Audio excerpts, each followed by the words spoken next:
A year and a half ago, I released a video talking about why a rooftop tent might not be for you, and that really got people fired up. So let's dive into some comments.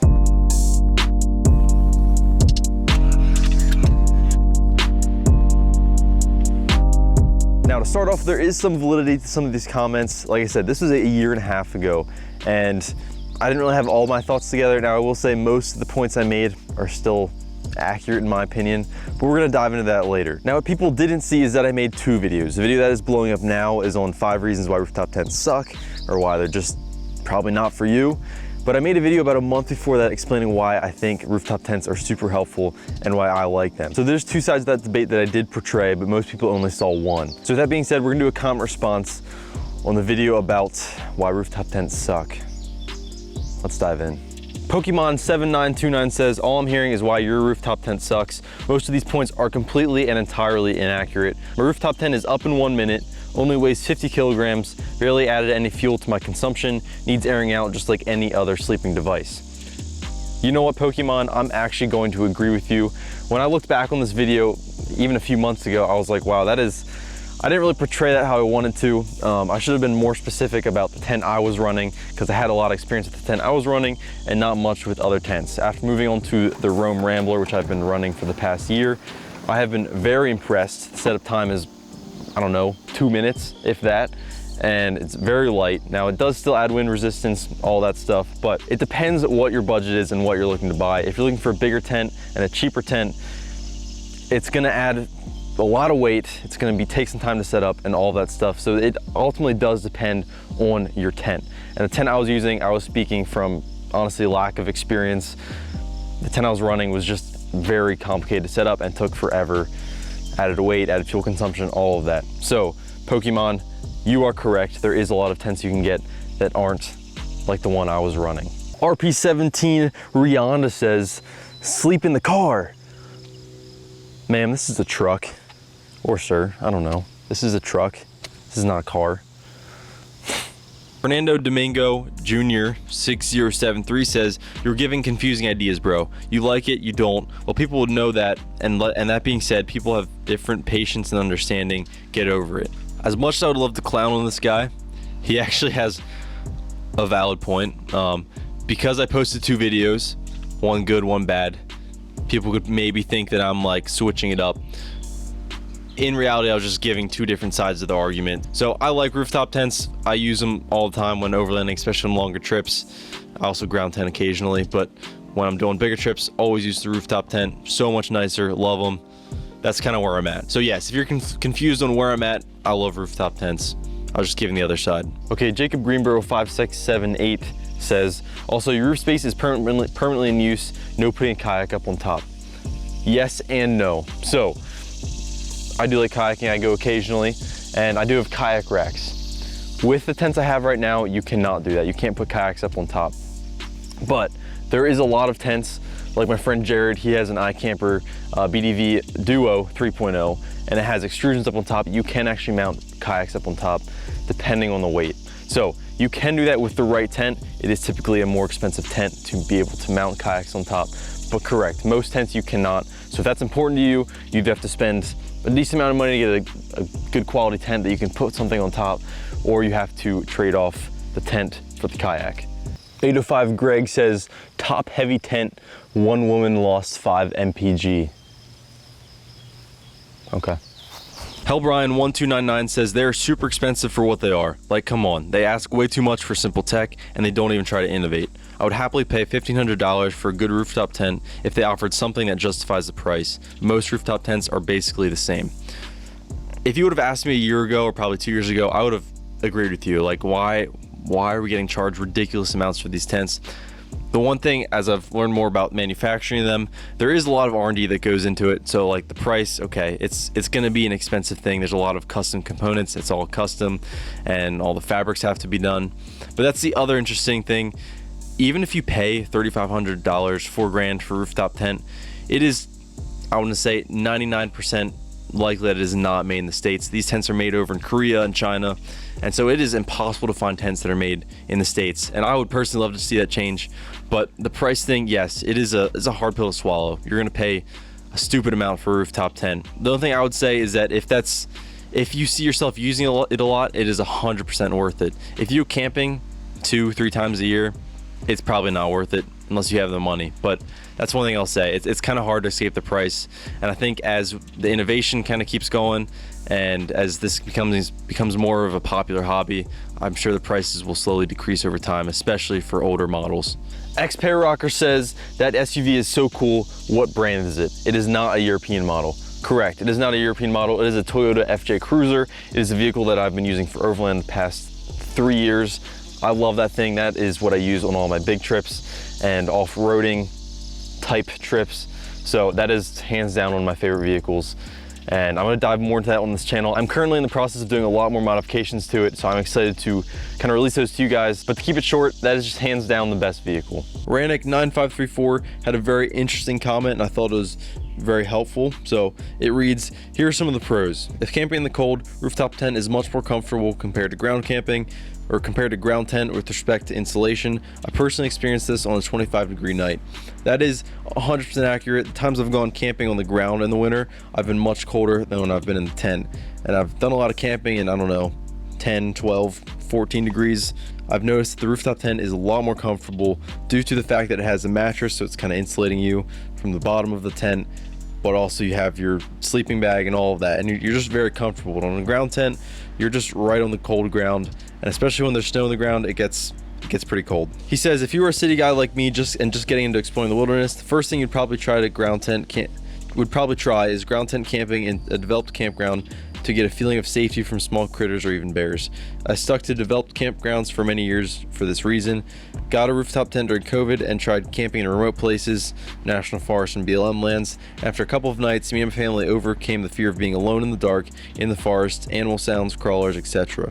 The rooftop tent gave us a sense of safety and we could sleep peacefully. That is 100% accurate, because especially when you're solo camping, just being up above the ground does give a feeling of safety. Now, some of it is a false feeling of safety, because in reality it's still a tent. If a bear wants to try to drag you out of the tent, he could just claw in and get you. But it really does provide a sense of safety.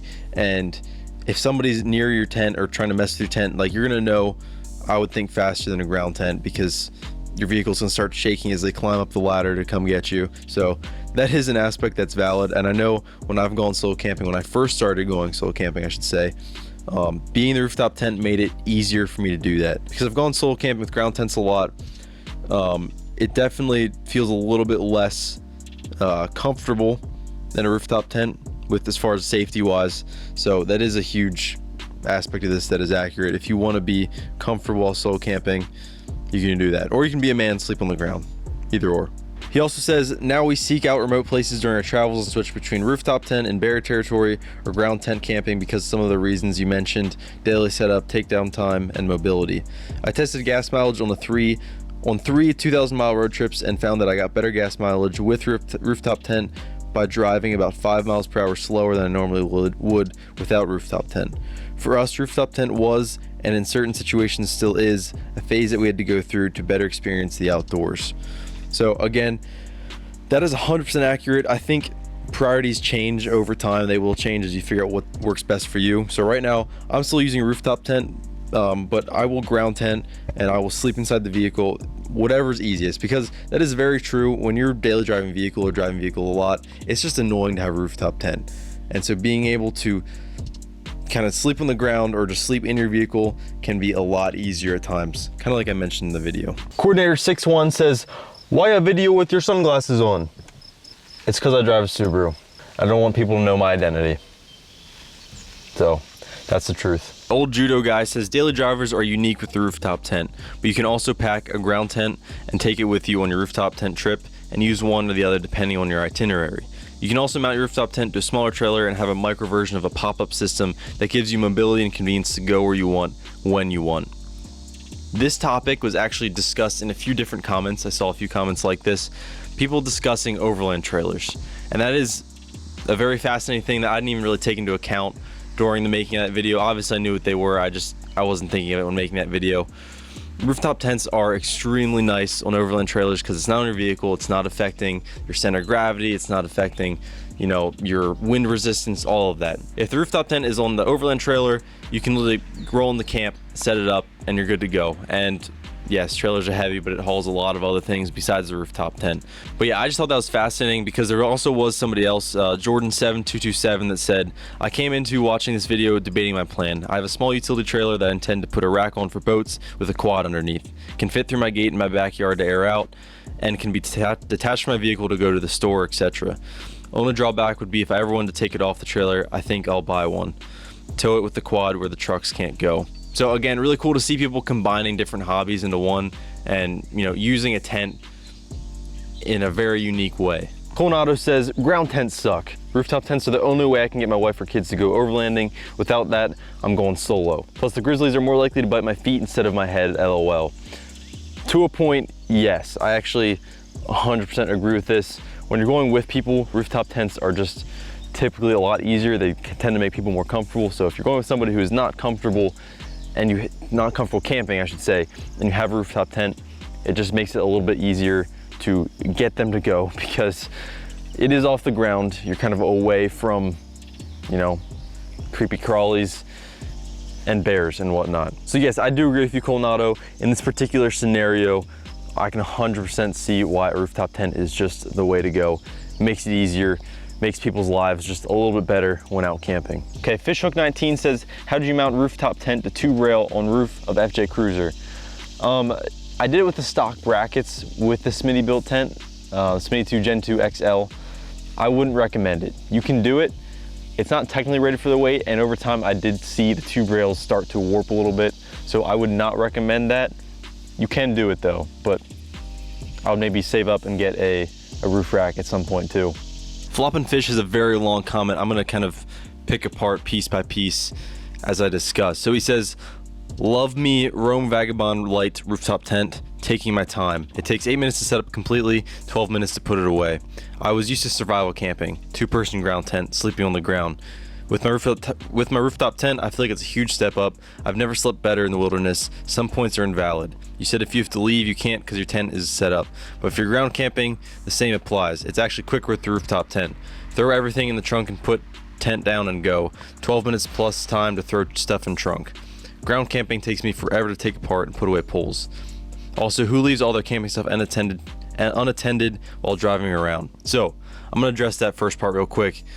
When I discussed in that video about you're not able to leave your camp because your tent's set up, what I was getting at is in an emergency. If you had to go somewhere with a rooftop tent, especially the ones that fold out, you can't just drive away. You have to put it away. But if you're camping on the ground, you can literally drive away to tend to any emergency you need. I saw a few comments like that, basically saying like, hey, everything's so expensive, like even your ground tent, so why would I leave that there with all my gear? Obviously, you really wouldn't want to in most scenarios, but if you had to, you could. He also says, my 2-person ground tent costs hundreds of dollars. I'm not leaving that there. Plus the sleeping bag, installation pad, gear, that's over $1,000. Who leaves that there to drive around? Again, that goes back to the emergency thing. I feel like these people are just making up excuses to hate on rooftop tents. If you don't like them, cool, don't get one. But don't make up scenarios that don't make sense. I love mine. Only con is that I don't get to use it in the summer due to tropical heat. And I actually agree 100% with that. If you don't like rooftop tents, don't buy one. But people were not seeing my point with that video. I was essentially just playing devil's advocate, and I was just saying, hey, these are the cons of a rooftop tent. A rooftop tent has a lot of pros. It also has some cons. Same with sleeping on the ground. It has a lot of pros, has a lot of cons. What's best for you, that's what you need to decide. And along with that, Silver Surfer says, appreciate you playing devil's advocate. Still trying to decide between rooftop tent and stealth sleeper with seat delete. This helped me gain some perspective. So that's another cool aspect with the FJ. Actually, I just installed a basically sleeper drawer system, did a 60% seat delete, put a drawer in that you can sleep on. That's one thing I almost wish I would have found earlier. I mean, I did. I just never wanted to take the seats out on the FJ, but now the FJ is to the point where it's basically a just for overlanding. That's what the rig's for, just overlanding. So it makes sense to take the seat out. But that is one thing where if you have a dedicated vehicle for overlanding and you don't want to deal with a rooftop tent, you can put a drawer system in and sleep on top of it, and that makes it just as easy. You don't have to set anything up. You might have to move some things around, but that's one thing that is cool that you can kind of consider. If ground tenting's not your thing, you can either sleep in the vehicle or up on top. Jersey City guy says, nice, just set up, looks great, ready to cook dinner. Let's hop open a brew. Oh wait, where's the beer? Forgot to buy beer. WTF. Let's tear down and get beer. Sucks. Honestly, coming from New Jersey, I get it. This commenter, I understand. It's New Jersey. It kind of has that effect on you. But typically, no, like when that happens to me, because usually that's about 1 out of every 3 camping trips. I'm already in the parking lot set up, so it's like I usually just walk in. But yeah, if that would happen in the forest, which I don't go, I could see how that would be a problem. You do have to kind of tear down and drive about, you know, half an hour to get your beer or whatever. But hey, I'm gonna give you some grace for this comment, just because you're in New Jersey, and I apologize for that. So, man, these usernames are kind of wild. Tyrone Hard R, thanks for your comment here. These tents are so stupid. Idiots that buy them are getting fleeced. Originally, I was gonna say, this is a dumb comment. Honestly, I'll agree with you in some aspect. If you dump all this money into a tent and don't use it, yeah, you're kind of getting fleeced, but that's on you. That's 100% on you. So if you don't think it's worth it and it doesn't really add much value to you, of course, don't buy it. And don't dump the money into a rooftop tent. I get it, they are not cheap things. But if they're helpful to you and help you overland at the mall or whatever you're doing, go buy one. I'm not paid, I'm not sponsored.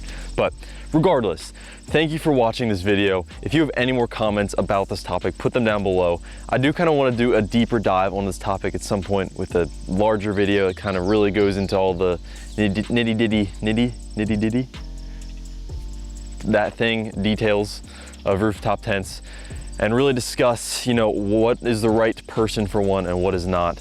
Because I don't think everybody needs one. I'm not gonna lie. Like, I've done a lot of camping without one. I can do just fine without one, but when I'm on bigger trips, it is nice. But I'm gonna dive into that at a different point.